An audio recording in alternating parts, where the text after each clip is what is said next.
All right, Shalom Akim. Before we begin, we want to start off by giving infinite praises, honor, and glory to Yahweh Ba'Hashem Yahushai, Ba'Hashem Chakodash. Double honors to the apostles and elders, I, Gary Millstone, men who teach and rule well, and peace and blessings be unto your fellow Akim, your brothers. Let us push out this word in truth, faith, and in sincerity. And while doing this lesson, I want to bring out I have a few scriptures written here on my notes. I don't know what the title is going to be yet, but I want to bring out scriptures concerning Yahweh Ba'Hashem Yahushai actually guiding us to truth as he has done. Because one thing I wanted to harken on in this lesson is the fact that we have to remember that even finding the truth in itself is a part of the straight path or the straight gate.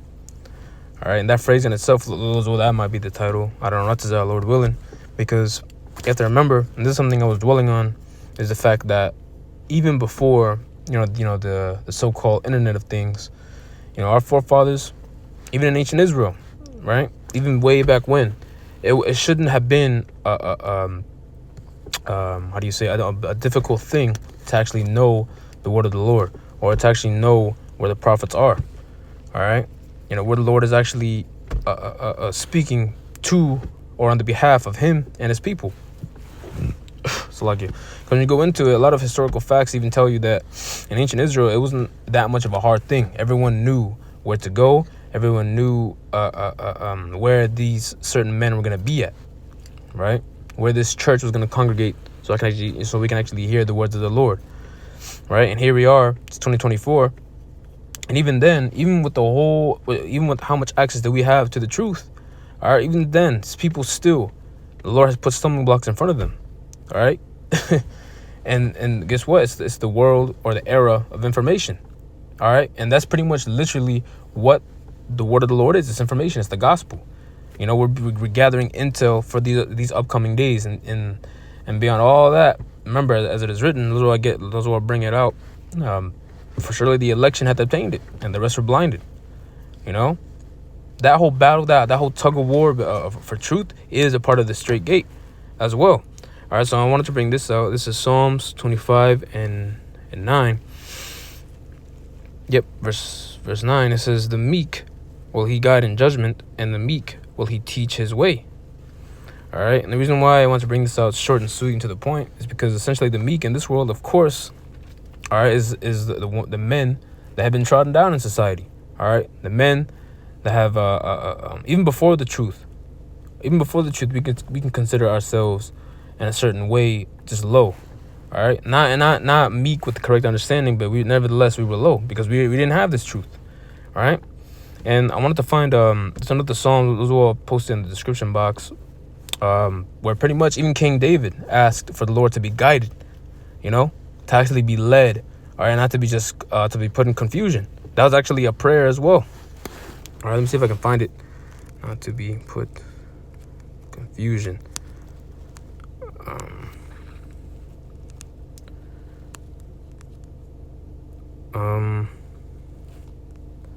Yep. Psalm 71:1. It says, "In thee, O Lord, Yahweh Ba'Hashem Yahushai, do I put my trust. Let me never be put to confusion." You see? And this in itself, it can be a prayer if I can just translate it, And this indeed is something that we even have to ask for every day. I'm going to put that vibration out there as well.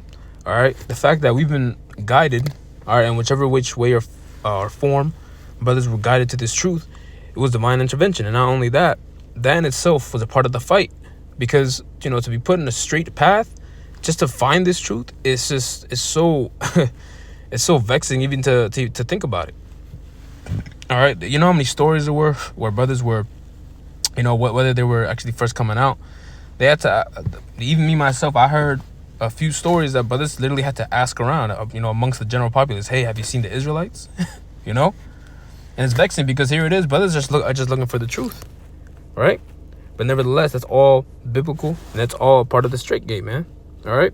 So that in itself should even boost up your faith, to believe that the Lord is also dealing with you, and also the fact that even seeking out the Lord in this day and age, with how wicked this world is, it's a part of that. It's a part of that fight. This is Isaiah 30:20. It says, "And though the Lord give you the bread of adversity and the water of affliction, ye shall not."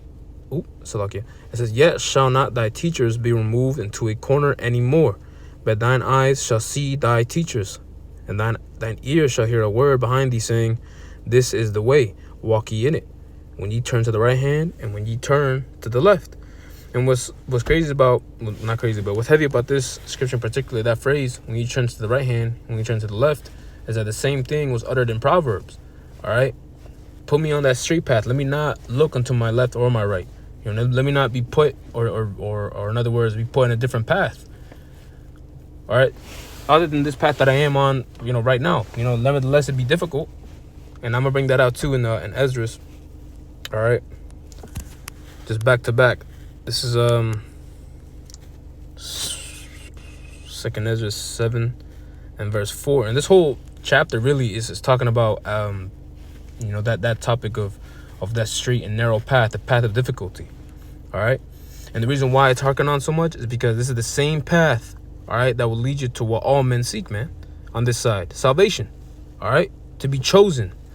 To be called is one thing, but to be chosen is another thing. All right. This is 2nd Ezra 7 and 4. But put the case, the entrance were narrow and like a river. In verse 5, who then could go into the sea to look upon it and to rule it? If he went not through the narrow, how could he come into the broad?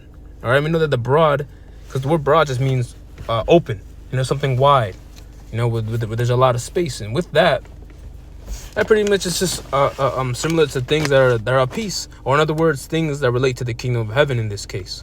All right, that is indeed the broad, right? Because with broad you have space, you have freedom, in other words. But when things are narrow, when things are constrained, it's almost as if you're being if you're being choked, you're being oppressed. All right. Verse 6, there's also another thing. A city is builded, or the kingdom of heaven, and set upon a broad field, and it's full of all good things. The entrance thereof is narrow, and is set in a dangerous place to fall, like as if there were a fire on the right hand, and on the left a deep water, and one only path between them both, even between the fire and the water, so small that there could but one man go in there at once. So like one man go there at once. All right. And exactly, only one man, because you gotta remember, this whole grand theater. All right, this grand movie of the Lord, it's almost as if there's different series, so to speak, or in other words, each man has his own tailored trial for him. All right, even because it's almost glorious to think about even now, because everybody's story is different, but it's always interesting and it's always gravitating to hear how brothers join in the truth. And the reason why is because it's something that we even glory in. Literally how you were born, how you were the in the beginning stages of being conformed to this word, right? And actually leaving and getting your mind out of the mind of the world, out of Babylon, right? That's glorious to think about. And really that's really a form of mercy and as well as spiritual power. And the reason why is because this is the beginning stages of how one is to reach salvation, man. I don't realize that we are actually a part of that number, right? Verse 9, if this city now were given unto a man for an inheritance, if he never shall pass the danger set before it, how shall he receive this inheritance? And I said, it is so, Lord. Then said he unto me, even so also is Israel's portion. All right. And those women let off with this.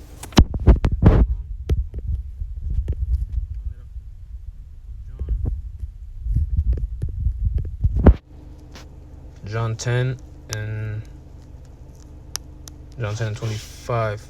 And before I read this, I also wanted to mention, even when you're reading Amos 8 and 11, that famine of the word, the fact that there's going to be a lack, all right, where things are not so going to be in abundance, which is what, hearing the word of the Lord, that's going to be a plague. And you have to remember, if that's a plague, that's how that even proves further that even those beginning stages of you finding the truth was indeed a past trial. All right. And the reason why is because here it is. It's the world of information. It's a time where it's high time where people are just filling their own bellies, filling their own heart.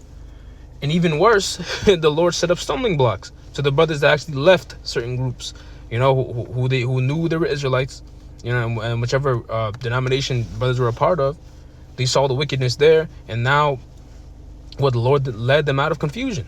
The Lord left them out of that mixing bowl, you know, where men just have different denominations or different beliefs, you know. But nevertheless, it all comes down to the works, right, and believing in Yahweh Hashem Yahweh Shai. You know, it's a struggle. But nevertheless, what we fight. This is John 10:25.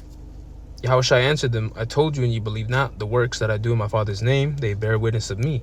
But ye believe not, because ye are not of my sheep. I said unto you, as I said unto you, my sheep hear my voice, and I know them, and they follow me. And I give unto them eternal life, and they shall never perish, neither shall any man pluck them out of my hand. You see? Yeah, so in any which way or form, right, there's really no way for the elect to even lose. All right? Or for them to actually go through a stumbling block and let that actually be their end. No, it's impossible, man. That's impossible. Actually, as a matter of fact, I could load walking it off with that. I haven't been quoting it.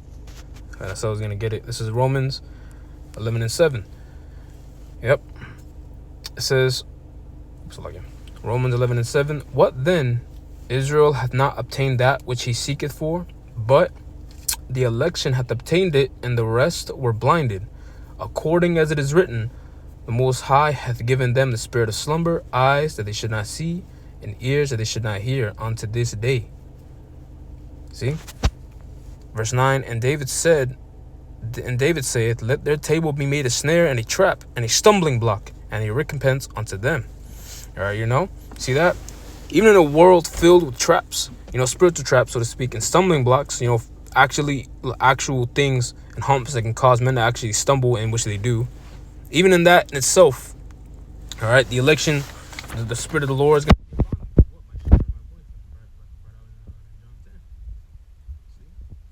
So, you know, that's just something to think about, you know, for Aki to, you know, just to think about wherever Aki may be, something to meditate on, all right, that even that journey to actually finding the truth, that struggle that we endure to actually come, you know, to the graces of Yahweh Hashem Yahweh Shai, to actually listen and find what we're supposed to be. That itself is something to think about, man. It's something to truly, really to boost your faith as well. You know, to have faith that not only are you called, but also chosen, you know. So, Lord's one of this video is edifying as well as exhorting. I want to close out by giving infinite praises, honor, and glory to Yahweh, Bahashim, Yahweh Shai, Bahashim, Rachak, Wadash, double honors to the apostles and elders, I agree Muslim, men who teach and rule well. And peace and blessings be unto you, fellow Akim, your brothers, that also push out this word in truth, faith, and sincerity. And with that, I'm going to say Shalom.